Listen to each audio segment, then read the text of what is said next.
पूजा खेडकर विरोधामध्ये दिल्ली क्राईम ब्रांचमध्ये गुन्हा दाखल। यूपीएससीने केली होती तक्रार।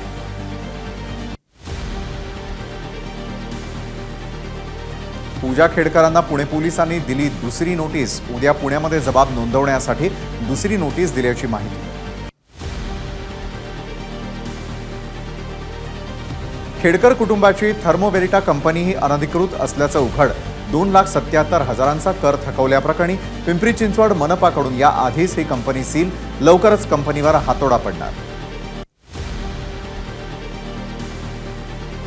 पिंपरी पालिकेचा कर थकवल्याप्रकरणी थर्मोवेरिटा कंपनीवर अखेर कारवाईचा बडगा। आता कंपनीबाबत कोणताही निर्णय घ्यायचा असेल तर खेडकर कुटुंबियांना आधी पालिकेची परवानगी घ्यावी लागणार।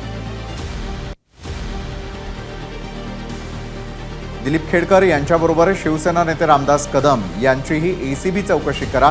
ठाकरे गटाचे नेते रत्नागिरीचे जिल्हा प्रमुख संजय कदम यांची मागणी। खेडकर आणि कदम यांच्यामध्ये आर्थिक हितसंबंध, संजय कदमांचा आरोप।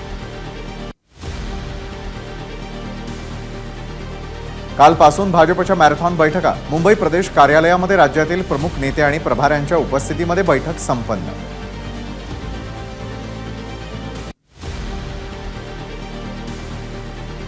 भाजपच्या कोअर कमिटीची इनसाइड स्टोरी एबीपी माझाच्या हाती। एकनाथ शिंदे आणि अजित पवार गटाचे नेते मदत करत नसल्याची अनेकांची प्रभारींकडे तक्रार।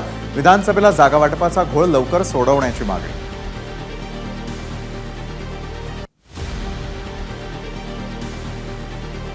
वांद्रे कुर्ला संकुलामधील एमसीए इथे मुंबई उपनगरचे पालकमंत्री मंगलप्रभात लोढांच्या अध्यक्षतेखाली जिल्हा नियोजन समितीची बैठक। बैठकीला नवाब मलिकांची हजेरी। मुंबई जिल्हा नियोजन समितीच्या बैठकीमध्ये शिवसेना शिंदे गटाचे आमदार दिलीप लांडे आक्रमक।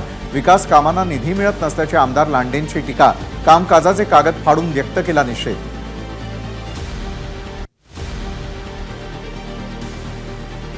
सर्वांना निधी दिलाय, दिलीप लांडेंनाही निधी दिला। जिल्हा नियोजन समितीमध्ये लांडे आक्रमक झाले। त्याबाबत बोलताना मंगलप्रभात लोढांची प्रतिक्रिया।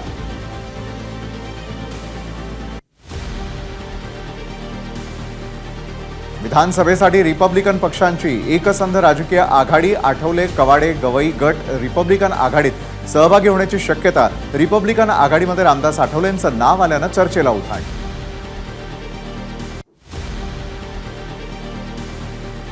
काँग्रेसच्या कोअर कमिटीची विजय वडेट्टीवारांच्या निवासस्थानी बैठक। भाजपला प्रत्युत्तर देण्यासाठी नवीन प्रवक्त्यांची यादी जाहीर होणार, तर विधानसभेच्या प्रचाराची स्ट्रॅटेजीही ठरवली जाणार।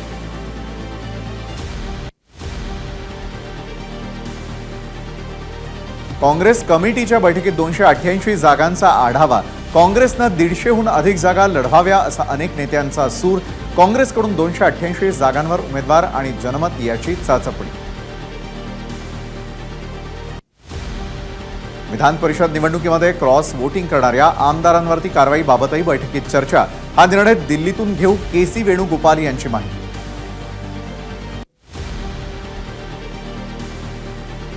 काँग्रेसच्या आजच्या प्रदेश काँग्रेस बैठकीमध्ये राज्य सरकारच्या शासकीय योजनांना प्रत्युत्तर देण्याबाबत चर्चा झाल्याची माहिती। बैठकीत आगामी काळामध्ये काँग्रेस पक्षाची निवडणुकीच्या रणनीतीबाबतही चर्चा झाल्याची माहिती।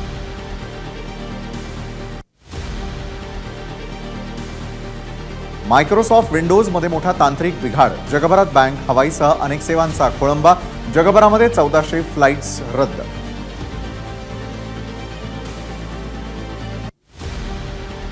मायक्रोसॉफ्टमधील तांत्रिक बिघाडामुळे भारतामध्ये इंडिगो, स्पाइसजेट, आकासा, एअर इंडियाची विमान सेवा बाधित। ब्रिटनमध्ये काही काळ स्काय न्यूजचं प्रसारणही बंद होतं। मायक्रोसॉफ्टमधील बिघाडाचा मुंबई विमानतळावरील वाहतुकीवरही परिणाम। परदेशामध्ये जाण्यासाठी विमानतळावर प्रवाशांच्या लांबच लांब रांगा। क्रिस्टल सिक्युरिटीकडून प्रवाशांना दमदाटी।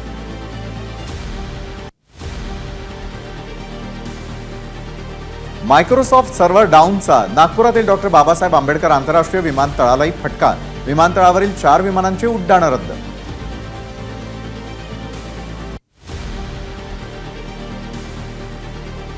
मायक्रोसॉफ्ट बिघाडाचा भारतीय शेअर बाजारावरही परिणाम। काही ऑनलाईन ब्रोकरेज हाऊसवरती प्रभाव। ट्रेडिंग करण्यामध्ये समस्या।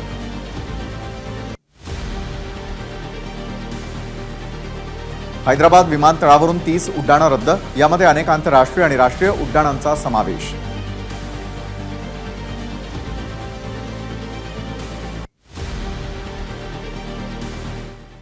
सर्व्हर डाऊनमुळे मायक्रोसॉफ्टला मात्र मोठा फटका बसलाय। मायक्रोसॉफ्टचं 23 अब्ज डॉलरचं नुकसान झालेलं आहे। मायक्रोसॉफ्टच्या शेअरची किंमतही आता 0.71% घटली आहे।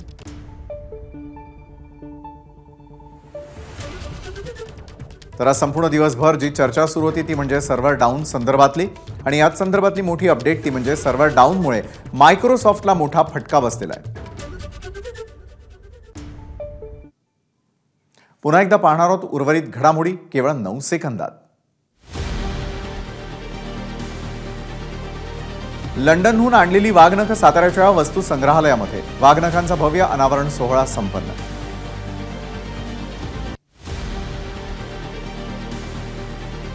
वाघनखांच्या अनावरण सोहळ्याला मुख्यमंत्री उपमुख्यमंत्र्यांची उपस्थिती, तर छत्रपती शिवरायांचे वंशज उदयनराजे शिवेंद्रराजेंनीही लावली हजेरी। वाघनख उद्यापासून सर्वसामान्य नागरिकांना पाहता येणार, मात्र 10 ते 11 या वेळेमध्ये केवळ विद्यार्थ्यांना ही वाघनख पाहण्याची परवानगी असणार।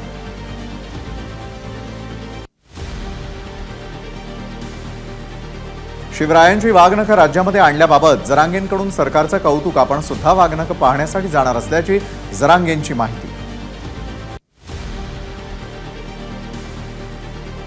उद्या सकाळी 10 वाजता कठोर आमरण उपोषणाला सुरुवात करणार, काहीही झालं तरी उपोषण मागे घेणार नाही, मनोज जरांगेंची भूमिका।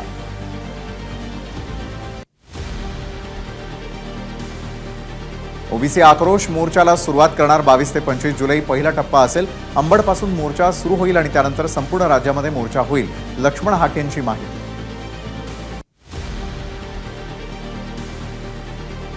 शरद पवारांनी एसटी आरक्षणावरती बोलणं म्हणजे लबाडाघरचं आमंत्रण, आमच्या 4 पिढ्या गेल्या पण पवारांना कधी धनगर समाज दिसला नाही, लक्ष्मण हाकेंची टीका।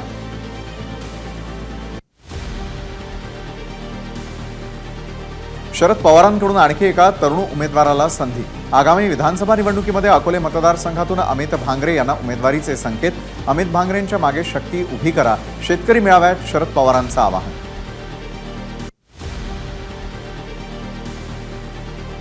शिंदखेडा विधानसभा मतदारसंघामधील जुने भाजप कार्यकर्ते कामराज निकम राष्ट्रवादी शरदचंद्र पवार पक्षात प्रवेश करणार, उद्या पिंपरी चिंचवडमधील कार्यक्रमामध्ये शरद पवारांच्या उपस्थितीत होणार पक्ष प्रवेश।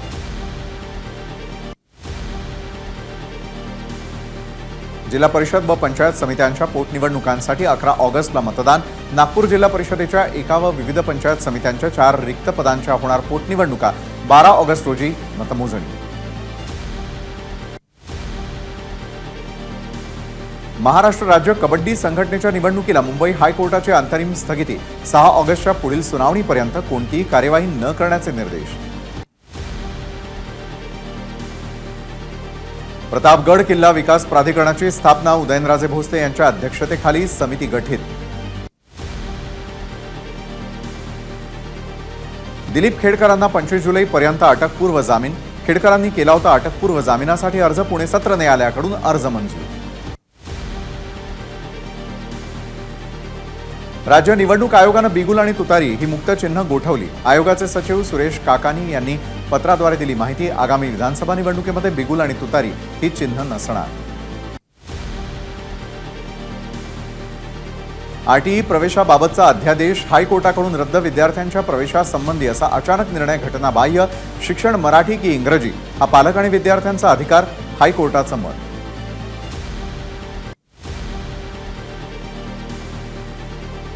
खासगी विद्यापीठांच्या शैक्षणिक प्रशासकीय कामकाजाचं निरीक्षण करण्यासाठी समिती, सचिन पटवर्धन यांच्या अध्यक्षतेखाली 3 सदस्यीय समिती गठीत, उच्च व तंत्र शिक्षण विभागाचा निर्णय। शिखर बँक घोटाळा प्रकरणी आर्थिक गुन्हे शाखेच्या प्रकरणामध्ये ईडीचा हस्तक्षेप नको, मुंबई पोलिसांचं उत्तर, ईडीच्या हस्तक्षेप याचिकेवर मुंबई पोलिसांकडून सत्र न्यायालयात उत्तर दाखल। विधानसभेसाठी रिपब्लिकन पक्षांची एकसंध राजकीय आघाडी, आठवले कवाडे गवई गट रिपब्लिकन आघाडीमध्ये सहभागी होण्याची शक्यता, रिपब्लिकन आघाडीमध्ये रामदास आठवलेंचं नाव आल्यानं चर्चेला उठाय। महाविकास आघाडीनं वांद्रे पूर्वमधून उमेदवारी नाकारली तरी त्याच मतदारसंघामधून निवडणूक लढणार, काँग्रेस आमदार झिशान सिद्दीकींचं वक्तव्य।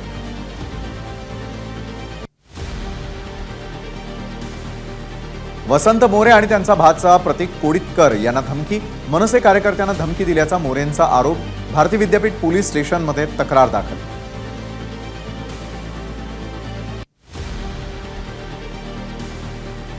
विशाळगडावरील कारवाईला हायकोर्टाकडून स्थगिती, भर पावसामध्ये विशाळगडावरील बांधकामांवरती हातोडा, कशासाठी? हायकोर्टाचा राज्य सरकारला सवाल.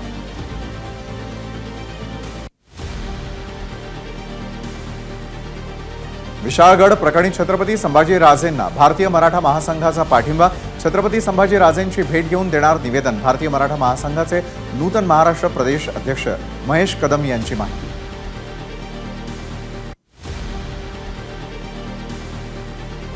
अमरावती पोलिसांचा कडेकोट बंदोबस्त, विशाळगड हिंसाचाराच्या घटनेनंतर धार्मिक भावना दुखावल्याचा आरोप करत काही संघटनांनी आंदोलनाचा इशारा दिल्यानं पोलीस हाय अलर्टवर.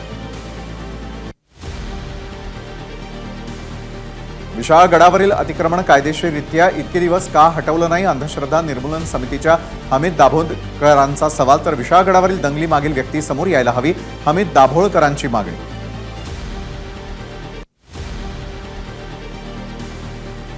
विशाळगडावरील तोडफोडी प्रकरणी छत्रपती संभाजीनगरमध्ये एमआयएमचं धरणे आंदोलन, माजी खासदार इम्तियाज जलील यांच्या नेतृत्वाखाली विभागीय आयुक्त कार्यालयासमोर आंदोलकांची घोषणाबाजी.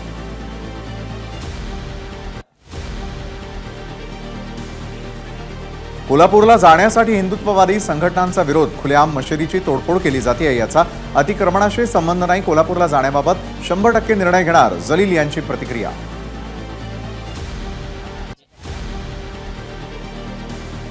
विशाळगड प्रकरणी जालन्यामध्ये मुस्लिम समाजाचं धरणे आंदोलन, जोरदार घोषणाबाजी.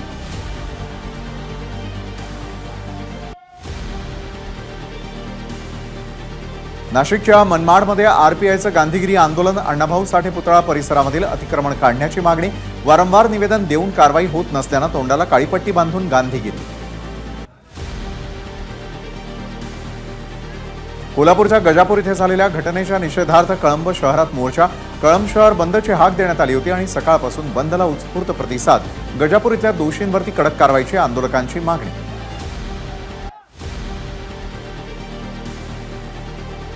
मुस्लिम संघटनांकडून विशाळगड आणि परिसरामध्ये झालेल्या घटनेचा निषेध, पुणे जिल्हाधिकारी कार्यालयावर मोर्चा, जिल्हाधिकारी सुहास दिवसे यांना दिलं निवेदन.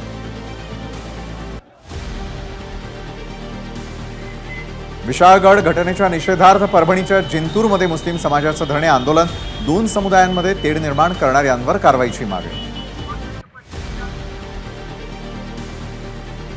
केंद्रीय रेल्वे मंत्री अश्विनी वैष्णवांच्या उपस्थितीमध्ये रेल्वे अधिकाऱ्यांची बैठक, मुंबई आणि आसपासच्या शहरातील सुरू असलेल्या रेल्वे प्रकल्पांचा आणि मान्सून काळामध्ये केलेल्या उपाययोजनांचा घेतला आढावा. लोकसभेतील यशानंतर समाजवादी पक्षाच्या विजयी खासदारांचा मुंबईमध्ये सत्कार, त्यापूर्वी खासदारांनी घेतलं सिद्धिविनायकाचं दर्शन, तर चैत्यभूमी आणि माहीमच्या दर्ग्याला खासदारांनी दिली भेट. मुंबई गोवा महामार्गावरच्या सावर्डेतील उड्डाणपुलाला तडे जाऊन पूल खचला, कालपासून उड्डाणपूल वाहतुकीसाठी बंद.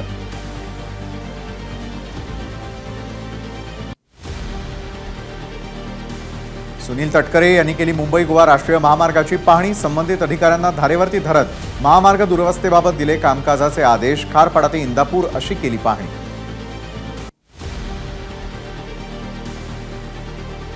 रखडलेल्या मुंबई गोवा हायवे संदर्भात अधिकाऱ्यांची झाडाझडती घेण्याची मनसेची मागणी, खासदार सुनील तटकरे यांच्या महामार्ग पाहणी दौऱ्यावेळी मनसे कार्यकर्त्यांनी दिले लेखी निवेदन.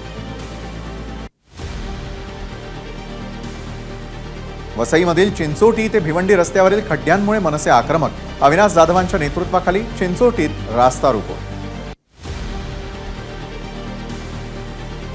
रस्त्यांवरील खड्ड्यांविरोधामध्ये ठाकरे गटाचं भिवंडीत रस्त्यावरती ठिय्या आंदोलन, कल्याण नाका ते धामणकर नाका रस्त्यावरती केली निदर्शनं.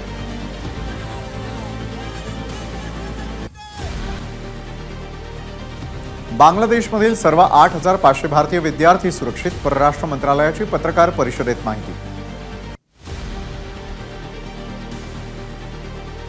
शीना बोरा हत्याकांडातील मुख्य आरोपी इंद्राणी मुखर्जीला न्यायालयाचा दिलासा, इंद्राणीला परदेशामध्ये जाण्यास मुंबई सत्र न्यायालयाची सशर्त परवानगी.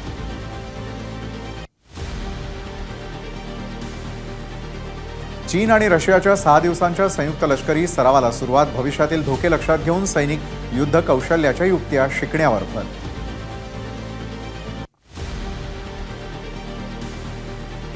गाझा पट्टीमध्ये इस्रायलच्या लष्करी कारवाईमध्ये आतापर्यंत 38,794 जणांचा मृत्यू. बॉम्बस्फोटामध्ये 89,000हून अधिक जखमी तर गेल्या 24 तासात 80हून अधिक मृत्यू. इस्रायलचे पंतप्रधान नेतन्याहू यांनी घेतली सैनिकांची भेट. पंतप्रधानांकडून दक्षिण गाझामधील परिस्थितीचा आढावा.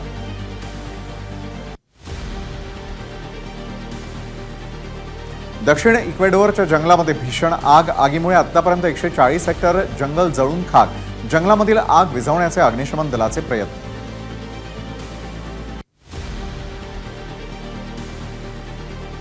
पॅरिसमध्ये पोलीस अधिकाऱ्यांवरती चाकू हल्ला. घटनास्थळी उपस्थित सुरक्षा कर्मचाऱ्यांकडून हल्लेखोराला अटक.